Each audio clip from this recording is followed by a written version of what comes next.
Week 3 power rankings are coming at you right now. We are already at week 3, which is kind of insane. I feel like these first 2 weeks have been flying by, which is not good.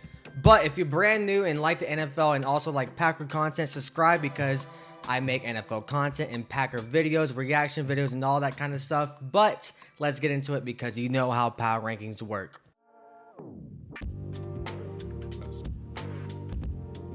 Starting off with my number 10 team, brand new to my power rankings, will be the Indianapolis Colts. And yeah, even though the Colts are a shaky team, they're 2-0 and they honestly deserve to be here. They just won against the Denver Broncos 29-28 with a game-winning field goal. And now I know that, that questionable flag in the very last second of the game was a little but still got to give the benefit of the doubt. This Colts offense has been very hot. Daniel Jones had 316 yards with 1 touchdown. He only got sacked 1 time with a quarterback rating of a 78, passing rate of 107.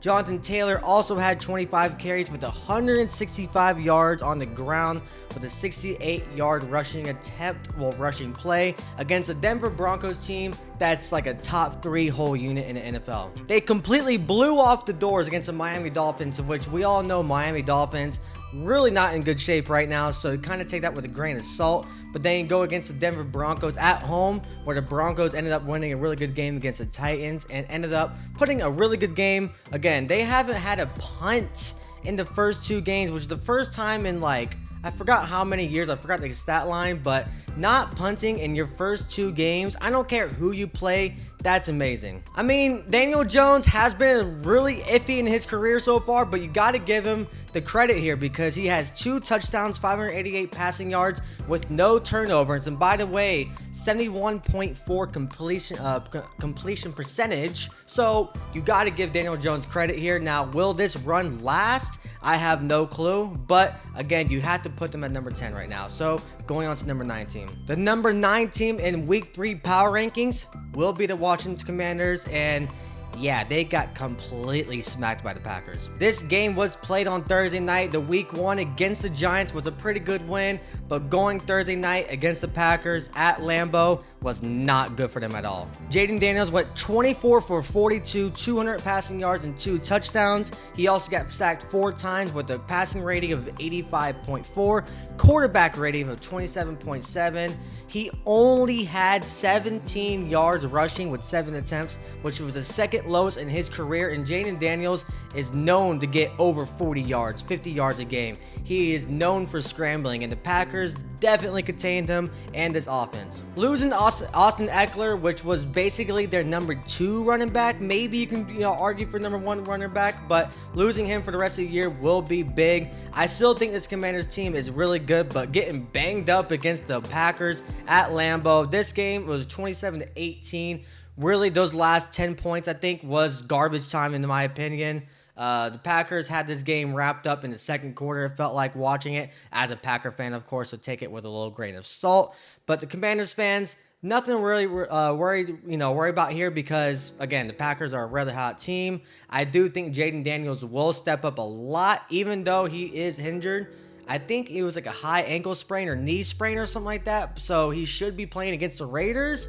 But again, they had to drop off in the power rankings because of this performance, but definitely still a playoff caliber team. Let's go on to number 8. You can give me a lot of crap here, and I understand it if you did.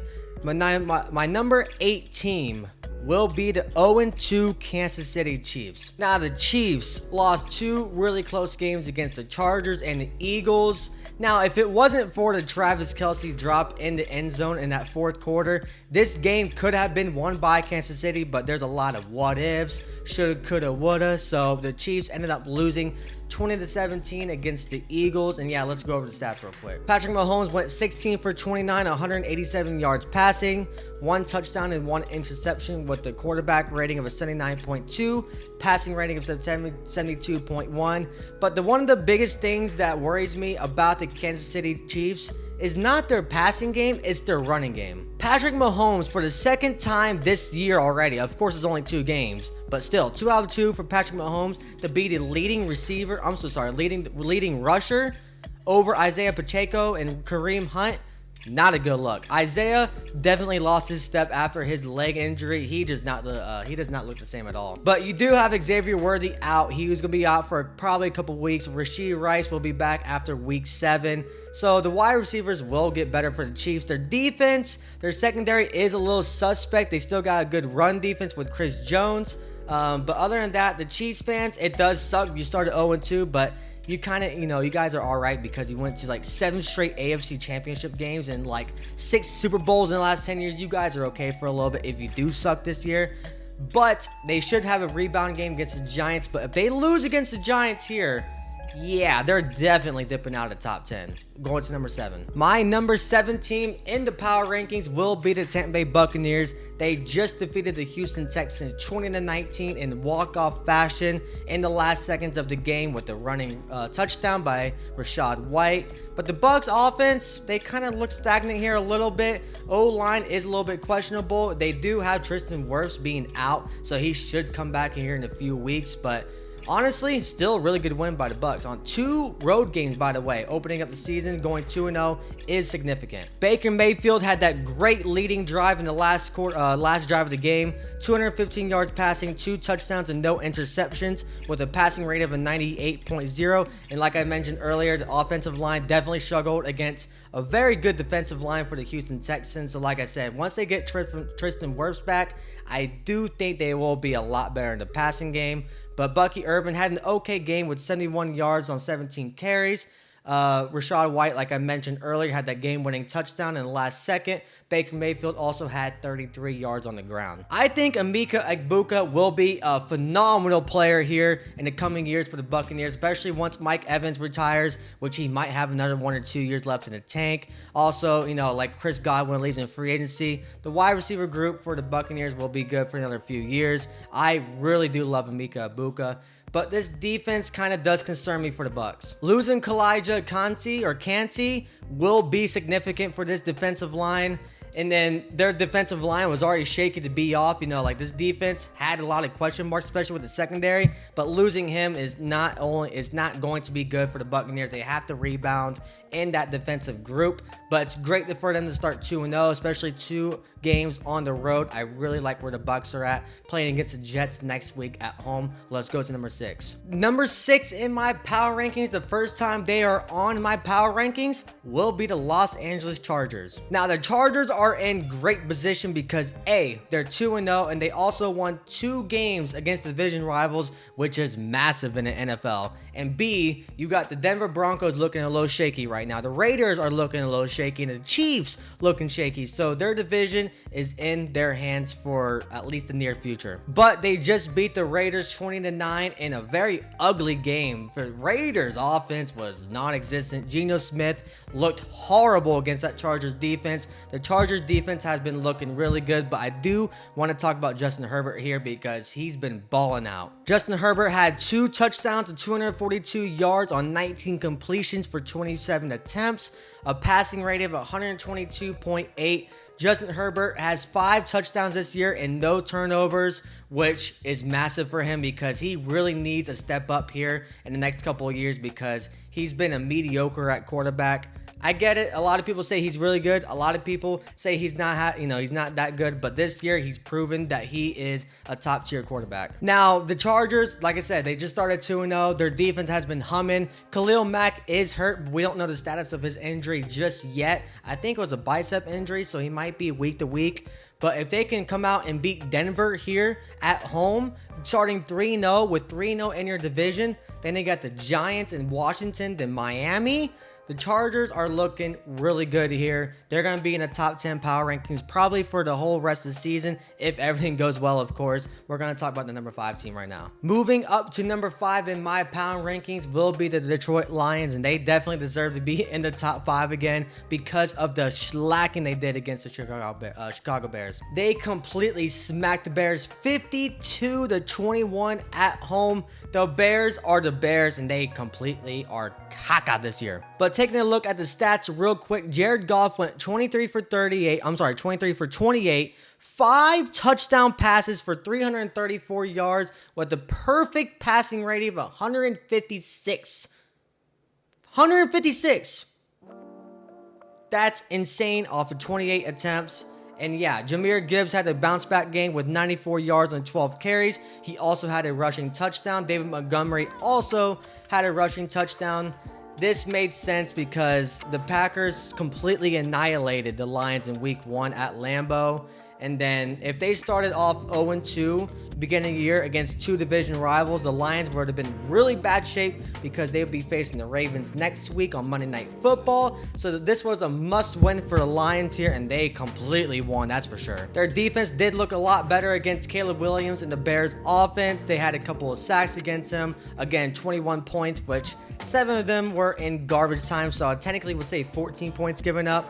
But this Lions defense stepped up. The Lions offense definitely stepped up. They are my number 5 team. After losing in heartbreak fashion in week 1, they had a complete bounce back game against the Browns. The Baltimore Ravens are my number 4. Lamar Jackson had a really good game with 19 completions for 29 attempts, 225 yards and 4 touchdowns, no turnovers. He did get sacked 3 times, and the running game was non-existent when it came to the Browns. Lamar Jackson only had 13 yards, and Derrick Henry only had 23 yards. Also, no rushing touchdowns, by the way.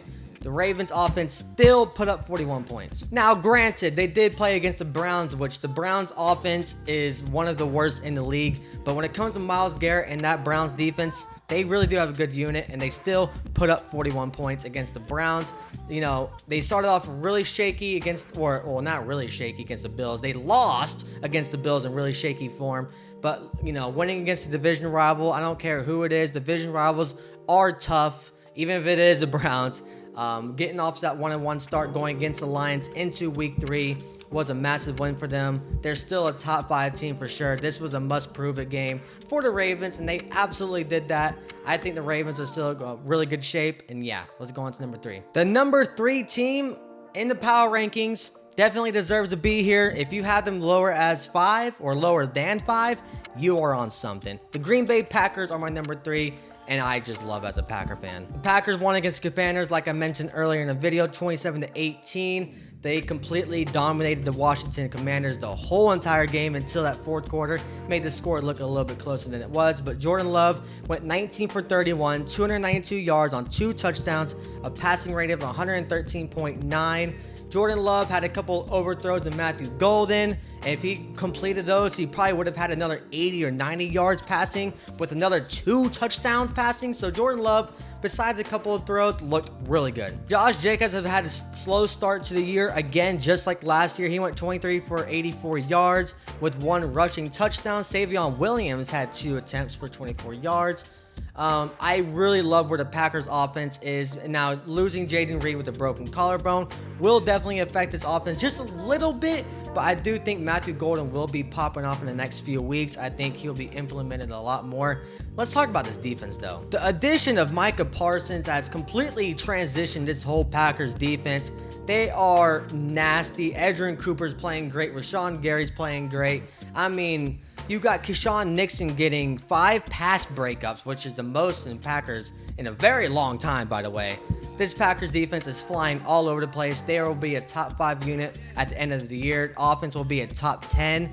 This Packers team is just looking really good. 2 dominant wins at home against the Lions and the Commanders. Let's talk about the number 2 team. The Buffalo Bills will be my number 2 team. The Eagles will be my number 1 team, but we're going to talk about the Bills real quick because they definitely deserve to be here. Josh Allen, even with the broken nose I think he had, completely smacked the Jets, 30-10. Josh Allen had 14 for 25, 148 yards and no touchdowns. He also had 59 rushing yards on the ground. James Cook completely was cooking the Jets with 21 carries, 132 yards, and 2 rushing touchdowns. This was a massive win for the Jets, or I'm so sorry, for the Bills against the Jets. You know, of course, we all know the Bills came back against the Ravens in that last quarter, which was a miracle, by the way. And then this game was over basically in the freaking 2nd quarter. It was 20-3 going into halftime. The Bills They didn't even have Ed Oliver playing, which is one of their best defensive players, and they still did nothing against that Jets offense. Well, they did nothing against the Jets offense. Well, technically not did nothing. The Jets did nothing against that Bills defense. I am so sorry. But the Bills are in really good position because they just started 2-0. They just won against the Jets. They also play against the Dolphins on Thursday Night Football, which should be a win. Then they also play the Saints. So the Bills should start off 4-0, and I am so sorry if I jinxed them. But the Bills are in a great position. They are the number 2 team only because the Eagles are number 1, and we all know why. This game was definitely close with the Chiefs and Eagles, like I mentioned earlier. If it wasn't for that Travis Kelce drop in that late fourth quarter, this game could have been gone to the Chiefs. But like I mentioned many times in my videos, until proven otherwise, the Super Bowl champion will be the number 1 in my power rankings. And honestly, the Eagles offense kind of was stagnant. Jalen Hurts had 15 completions for 22 attempts, 101 yards, no touchdowns. Saquon Barkley did have a nice little game with 88 yards on 22 attempts. He also had a rushing touchdown, along with Jalen Hurts, of course. Jalen Hurts only had 15 carries. And one thing I want to notice about the Eagles is that AJ Brown has been getting like no yards. So far this year, AJ Brown only has 35 yards in 2 games. Like, that's really concerning. We don't know what's going on over there in Philadelphia, but they are 2-0. The defense is looking good. And winning in Kansas City, in Arrowhead, is a significant win. Even though the Chiefs are a little banged up, playing in that stadium is really hard, especially with that fan base. You got to give the Eagles a lot of credit here. But like I just said a couple minutes ago, until proven otherwise, the Super Bowl champions will be number 1. And guess what? The Eagles are 2-0. But that wraps up this video. If you do like it, hit that subscribe button and comment down below your biggest reactions. I want to see you guys' opinions. But I'm out of here. Deuces.